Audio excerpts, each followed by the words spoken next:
Hi there. Welcome to episode 2 of the Beyond the Autism View podcast with your host Stephen O'Donnell and Paolo. Nice to meet you and Mm. welcome to the podcast. Um, uh, would you be able to first give, just for the purpose of the podcast, just give your name and a wee bit of your background, please? Yeah, sure. So, my name is Paolo. Um, I'm 40 years old. I was born in London. I now live in Milan. So, lived in London for 39 years, and for the last year and a half, I'm now living permanently in Milan, in Italy. In terms of my background, I've worked in the financial services industry. So. Well, actually, even before that, I studied criminology at university in London, both as a master's and as a bachelor's degree. I then did a couple of internships, and then my big break came. I got a work placement at Goldman Sachs, working for 6 months, and then I managed to get on the Barclays internship program and then the Barclays graduate program, and then I ended up working at Barclays for 15 years in various leadership positions in HR. And after working in HR for 15 years in Barclays, I decided I wanted to do something different. And me and my wife relocated to Milan. And at the moment, I am now a business English teacher. I'm also a career advisor and a career mentor. So I use my experience in HR to support professionals whose English is their second language to help them progress in in in any industry. So whether it be improving their CV, preparing them for interviews, or giving them presentation techniques, basically anything that would help them either get a job or get a promotion if English is their second language. So yeah, that's all I do, and happy to answer any questions you might have. So, as we're going to go talk through the whole idea of this podcast is to get different perspectives from different people, um, in relating to autism. Yeah. As I've got a diagnosis of autism myself, so Hmm. I'm interviewing various different people from different backgrounds, getting a wider overview of the different aspects relating to autism to see how different views from different organizations and occupations fit in. Yeah. So that introduction was great. Thank you very much for that. Um, so you were saying that you've got that that you're like an English teacher. So from that there, what do you find would be like for working with autistic individuals? So I think I understand the question. So your question is, um, what advice would you give to people with autism? Oh, sorry if I misunderstood your question. Sorry. Yes. Yeah. No, I'll read that again. So it's like it's your information regarding so it's like so you've given your detail of of what your background is, and Yeah. then so then for example relating it's all relating to autism. So for All like right. yes, Yeah. Let that's me the weave main. that in. Let me No, weave no, that in. don't worry. That was Yeah. my fault. Sorry. No, Um. I So can. go on ahead. No. So okay. So I was diagnosed. So well, I was formally diagnosed at the age of 19 when I was doing my bachelor's degree at university. But before that, because I was born in 1985, so so when I was young, when apparently I don't remember much about my young age, but I needed speech therapy, so I was mute a lot of the time. So when I was like maybe 3 or 4, I had to go to speech therapy. And I'd have all the usual characteristics, like, I'd watch a coin spin for hours, or I would like go up to people and listen to their watch.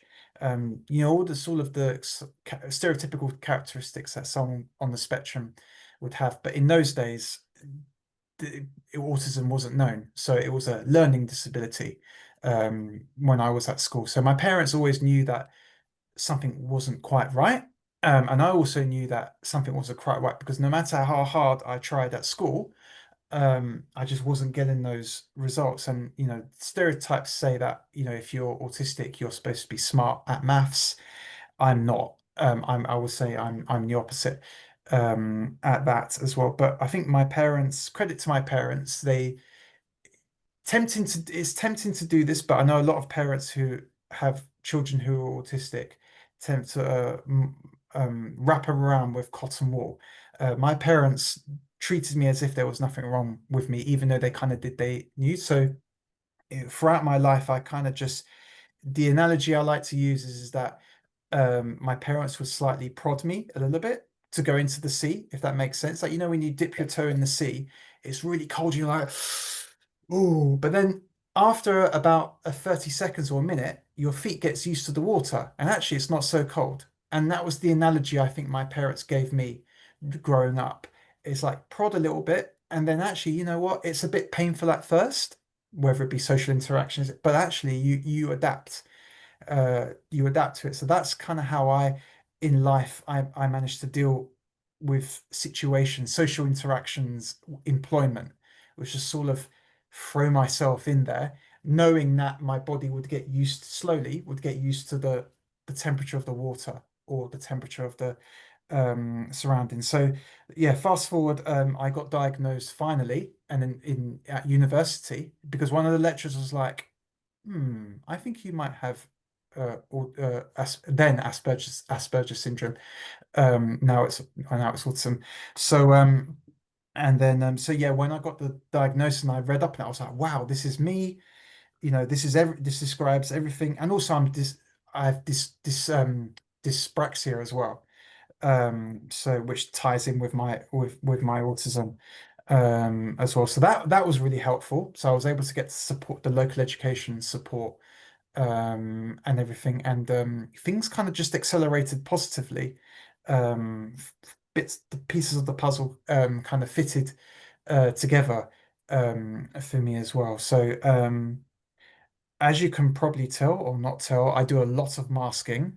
Yeah, I've just learned how to manage social interactions and because with autism, with me anyway, it causes a lot of anxiety, a lot of stress, and everything. So, but because of work experience, I've just learned how to deal with the manage those situations and mask those situations.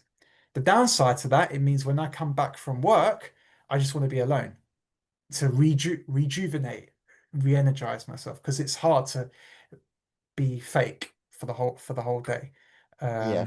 as well. So It's like mixing two different personas and just having to yeah, switch on one and then hop onto the other. But when you just want to go home and just be yourself, and then just but you want that all the time.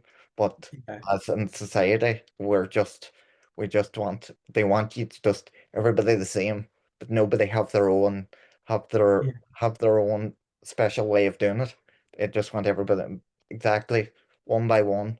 But that's not how the world is.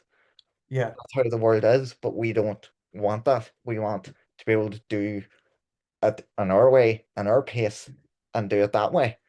yeah, exactly. Yeah.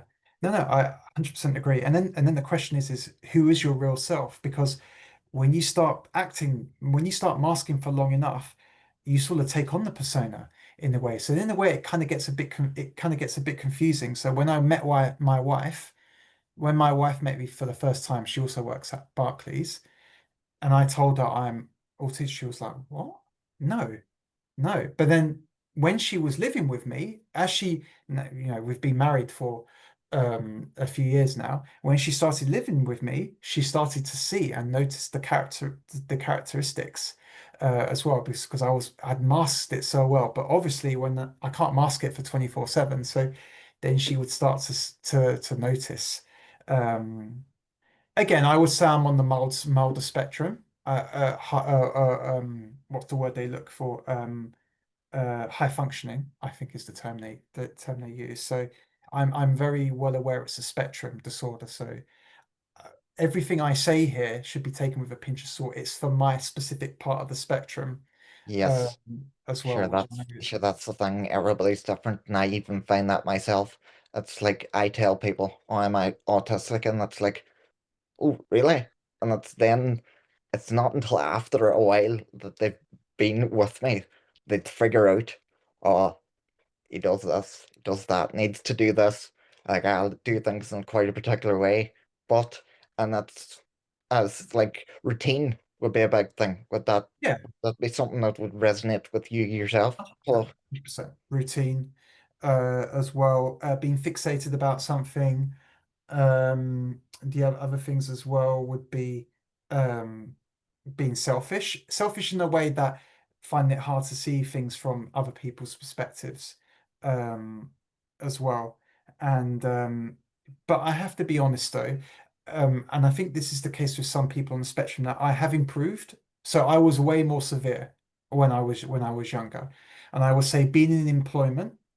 Also, marriage has helped as well because you've got someone there telling you, you do realize you've said that, you do realize you're doing this because a lot of the time, and again, it goes back to, it's going to be quite controversial, what I'm about to say. It goes back to the point I said earlier about parents um, uh, wrapping their children in cotton wool, the ones that are diagnosed with.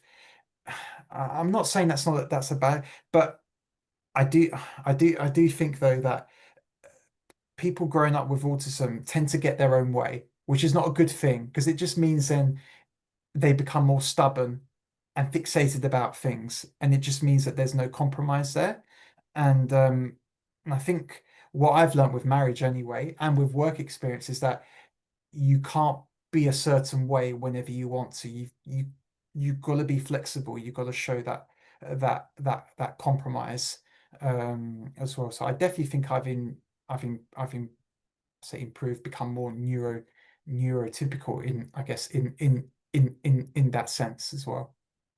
If that Yeah. makes So what you're saying is like as your journey is going through with this here, you've sort of just come gotten more comfortable with it and just not Yeah, not being like not do this, not being as rigid, but still being as you are, but then letting things flow and let things fall into place without having to be need to do this, need to do that, and then yeah, take it from there. yeah, exactly. So another analogy I'd like to say is that I'm more comfortable swimming in cold water. My body's used, but there will be occasions where there's a warm current or a cold current where I'm just like, oh, like some things still, don't get me wrong, there's a lot of things that still make me revert back to maybe some more severe characteristics as well. But I think just with experience as well, I guess maybe retraining my mind, like cognitive behavioral therapy, a bit of that as well. And I guess also my wife keeping me in check as Yeah, well. Say you can't do that.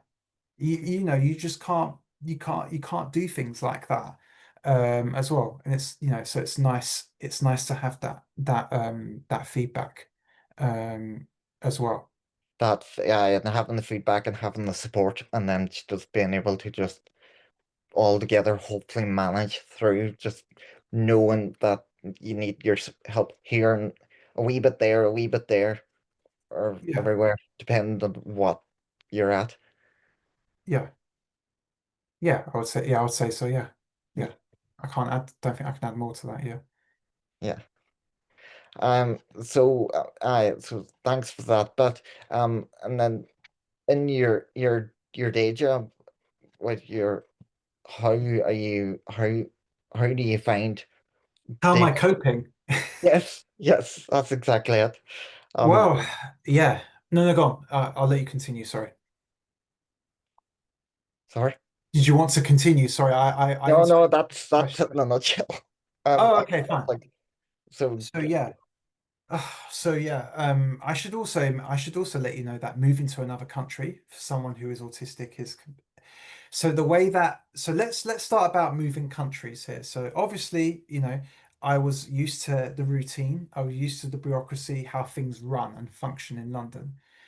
Um, you know, Me and my wife, we were well aware that if the next day we had to suddenly go to Italy to relocate permanently, I that would throw me off just because of my condition and everything. Yeah. So the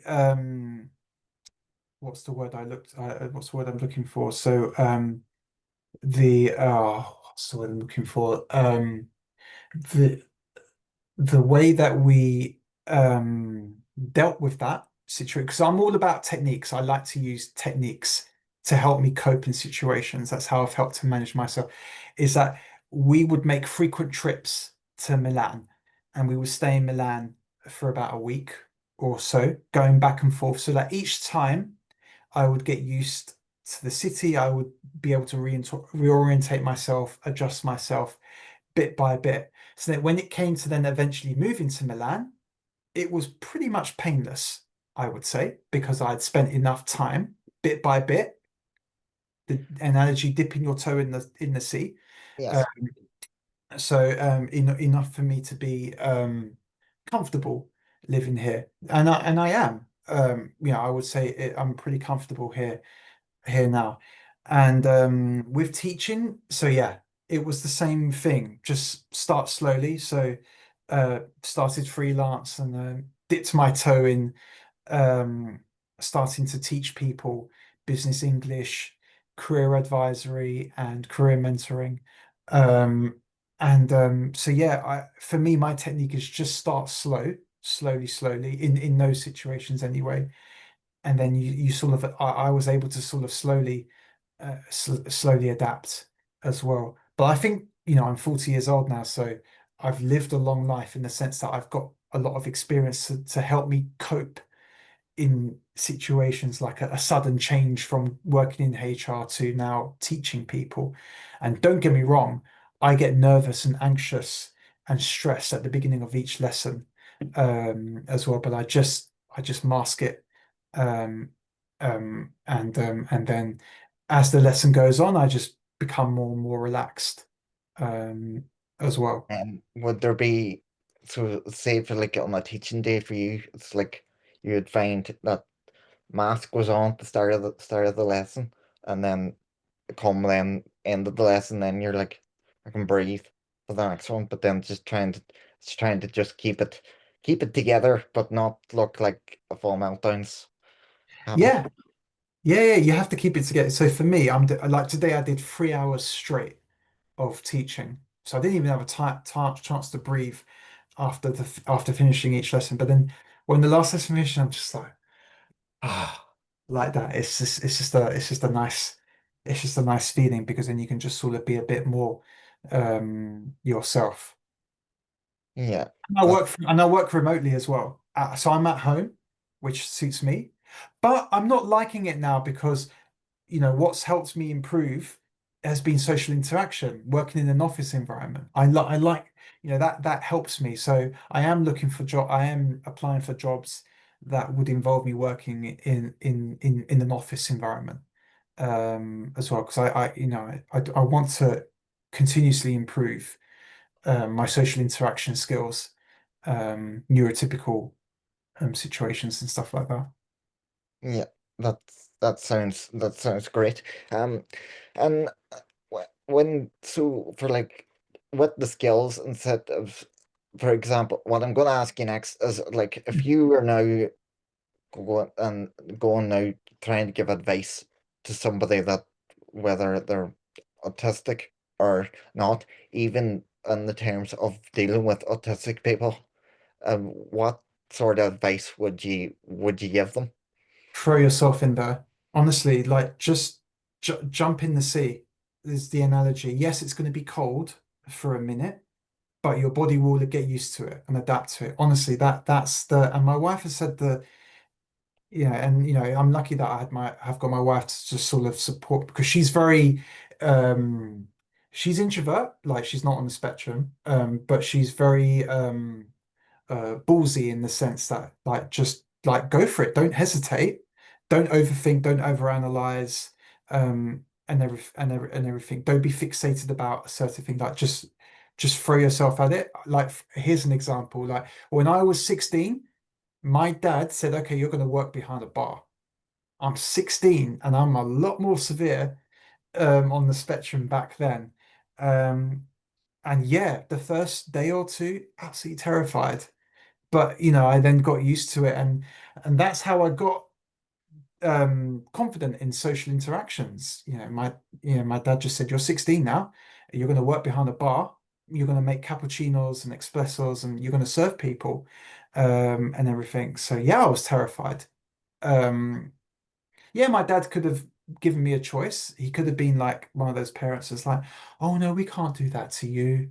Your feelings are going to be hurt. You're going to be psychologically damaged, and all of that." Like so, and again, and that sounds controversial, and I know it's a spectrum, so sometimes you have to be that way if you're a bit more severe. But I do think throwing yourself in a situation does help, and just not being stubborn um, as well, because it just doesn't help you to be fixated about and stubborn about certain things as well. So uh, that would be my advice. And just think of coping mechanisms, techniques, what works, what doesn't work. So think of it practically as well. So what coping mechanisms can you use to help mask yourself or help you manage um, a situation. That's all I can think about at the moment for that. Yeah. So and then so it's like it's every day is different with some with ones with autism, and it's Yeah, always the way. But yeah, it's yeah, of like course. in the terms of like future, what do you see and like as a societal change for the autistic ones going forward, either where they're working or and just general society? What do you see as a long-term goal, even though you're a bit further on in life? Long-term goal in terms of It's just in society, like more adaptability towards autistic people. I know it's evolved over the years, but yeah. like seeing any more going forward for like whether if it's jobs or it's just general community engagement and it's just stuff like that, if you wouldn't mind.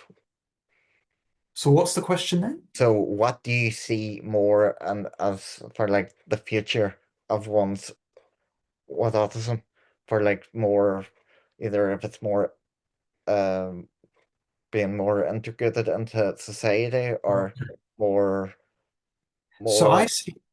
less God. stigma example. So I Yeah. think so I see there's a lot of positivity. So I think right now that being autistic is a trendy subject. So you see a lot of documentaries now.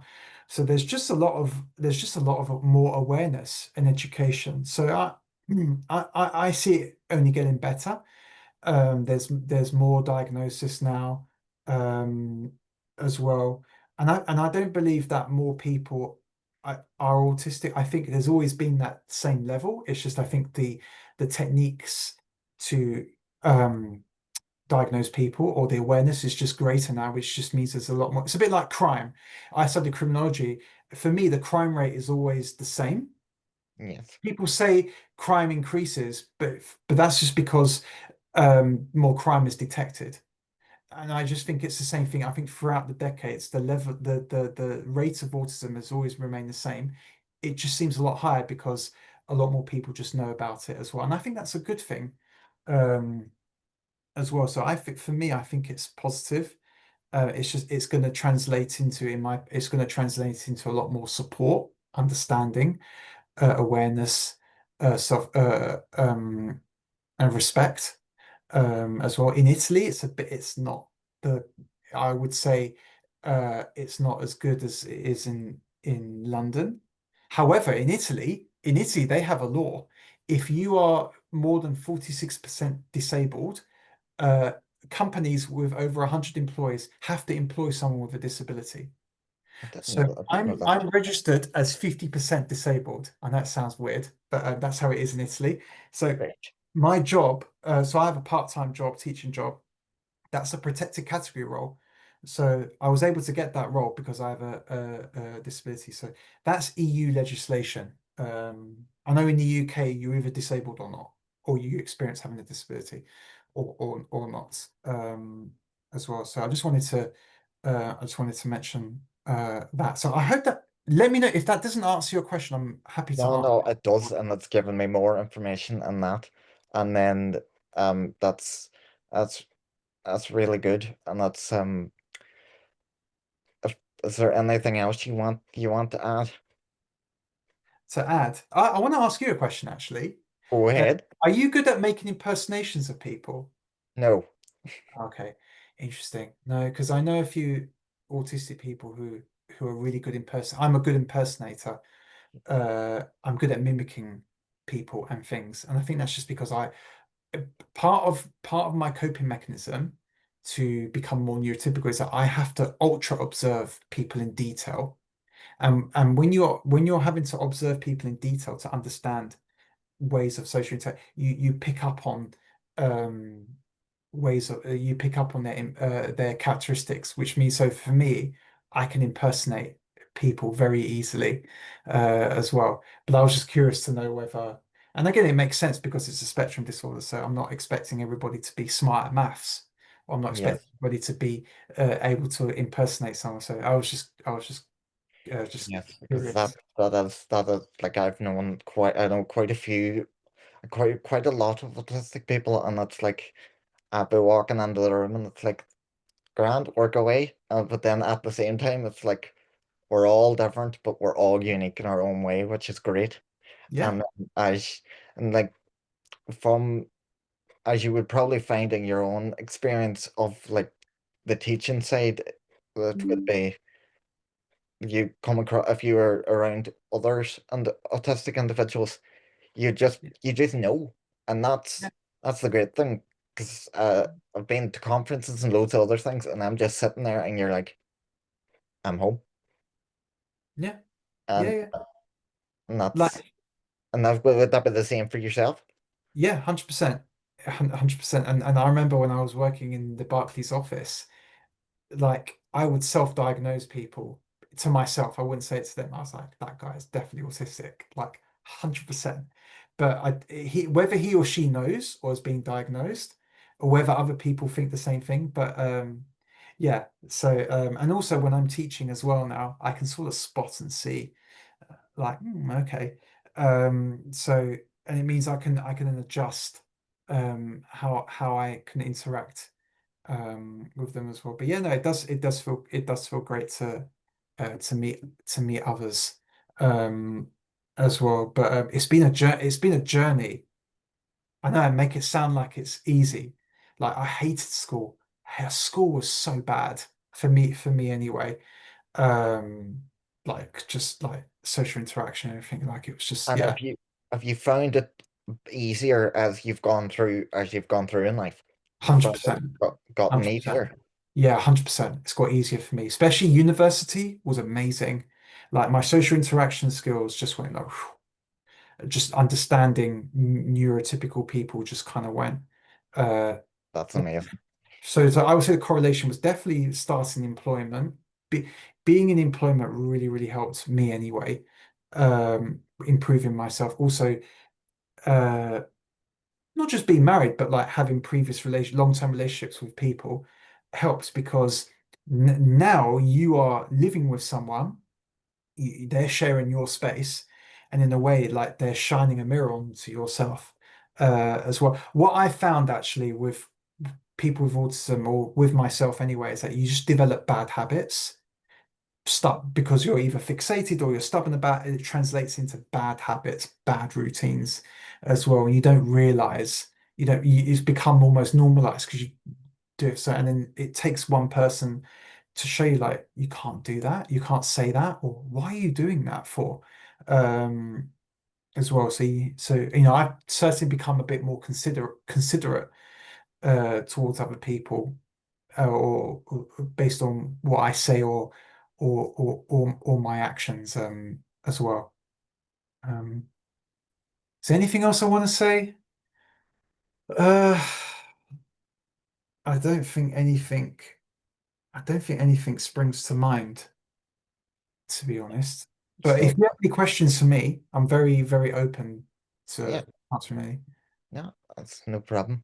Um, so it's like as we were chatting about like your experience and then through society, and then it's like then then it's like we've chatted about the future and sort of.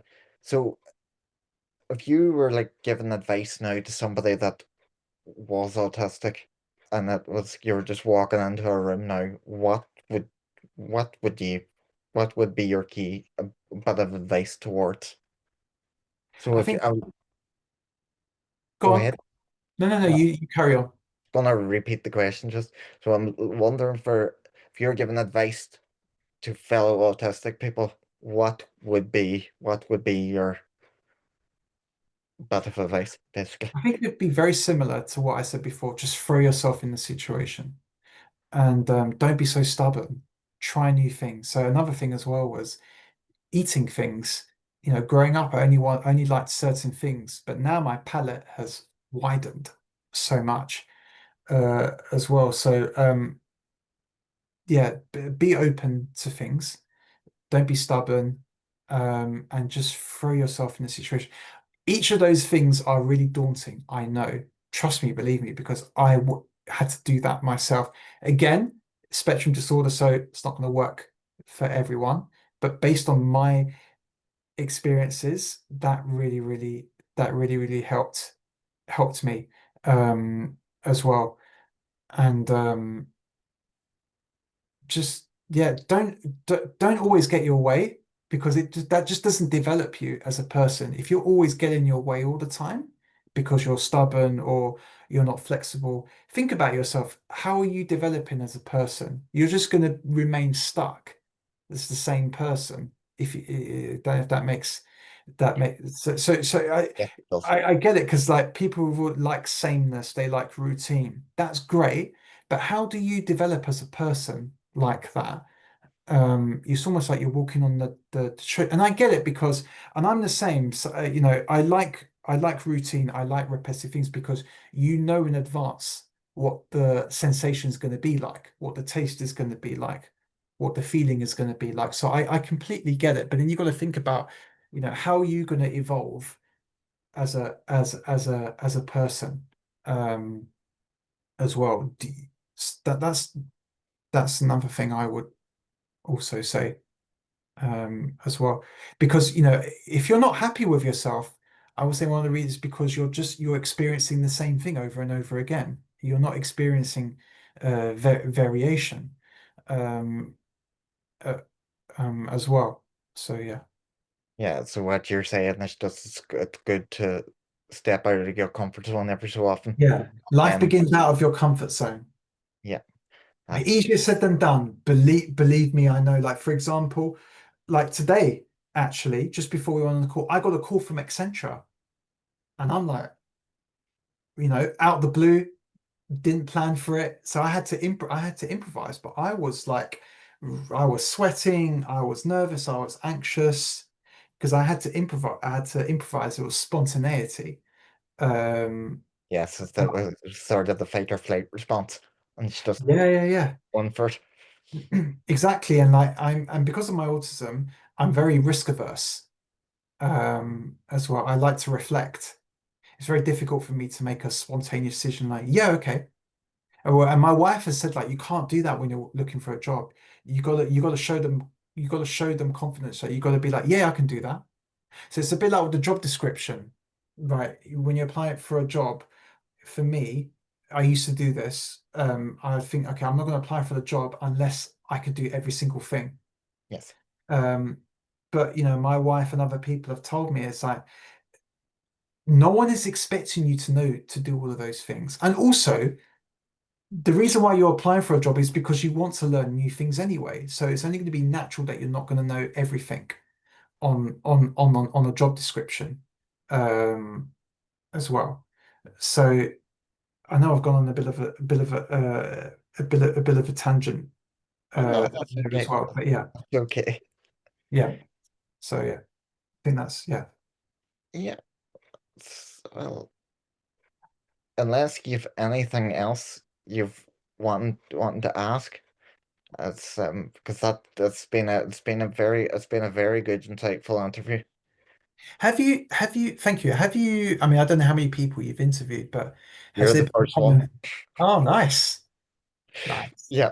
So Good. So I I'd be curious to hear if there are like similar themes and probably not because it's a spectrum. But yeah, like this is I what could I looking forward to about doing this podcast series is the different insights from different people, and it's been great to chat to you about it, Paolo, because it's been very insightful to hear your insights. Yeah, it was really sorry. I've got to tell you a funny story, actually. So obviously in Italy, you have to they what's the word they look for to, in order to determine what percentage of disability you have, they have to assess you.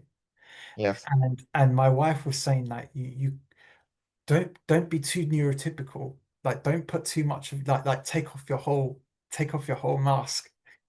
So I remember in the assessment, I'm like doing all of the things like, I don't know if you could say, so like I was like clasping my hand, rocking, like not looking at eye contact, just looking away and doing all of that, exaggerating like obviously a little bit, but um yeah, I- like I could do that if I wanted to right now, but that I would do that a lot. Like I'd rock a bit more, I'd clasp my hand and like I wouldn't exactly look away like that, but eye contact I'd maybe look maybe somewhere else as well. But it was just weird because it to me it showed me like wow, you've come this far.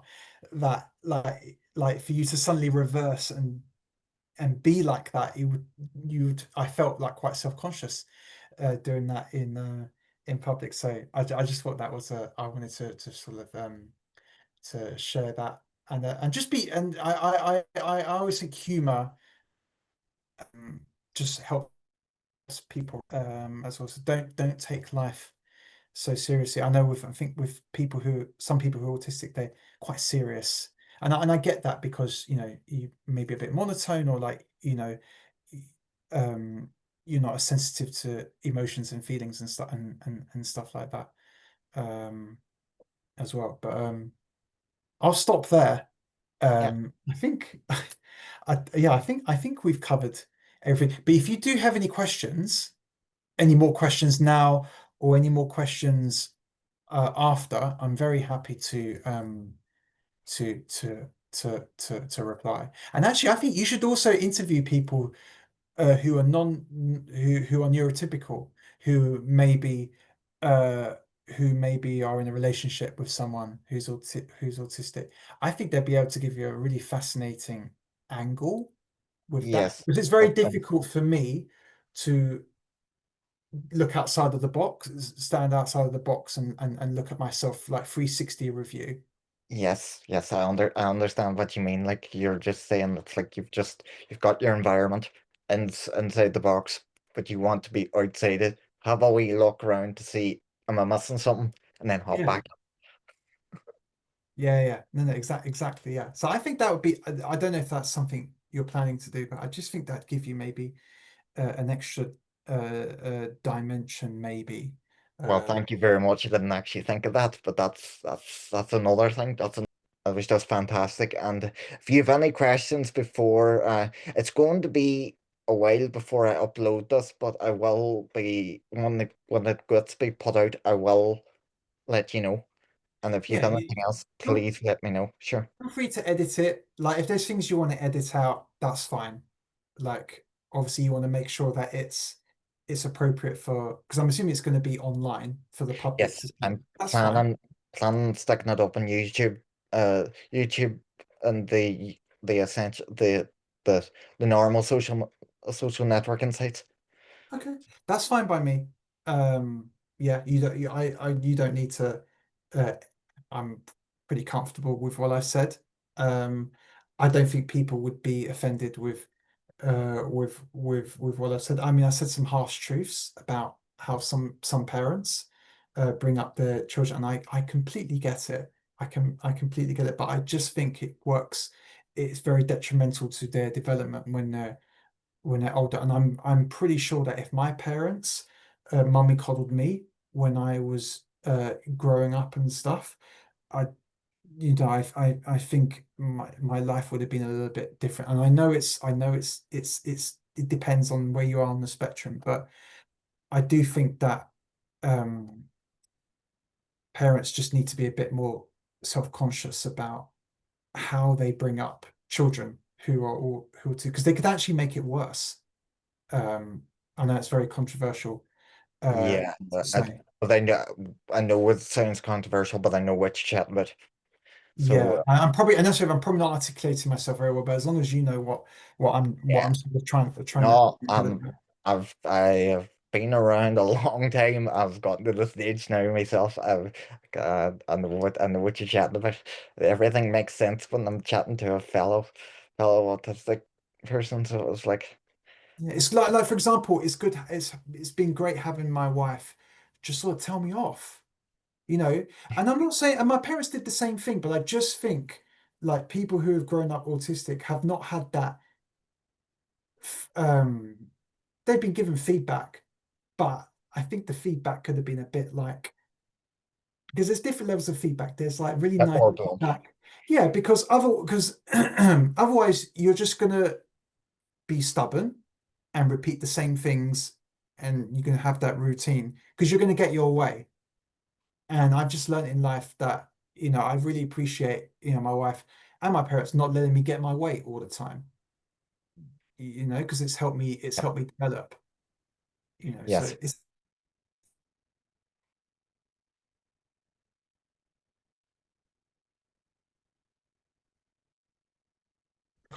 it's a Sorry, you're cutting out there, Paulo. It's just, I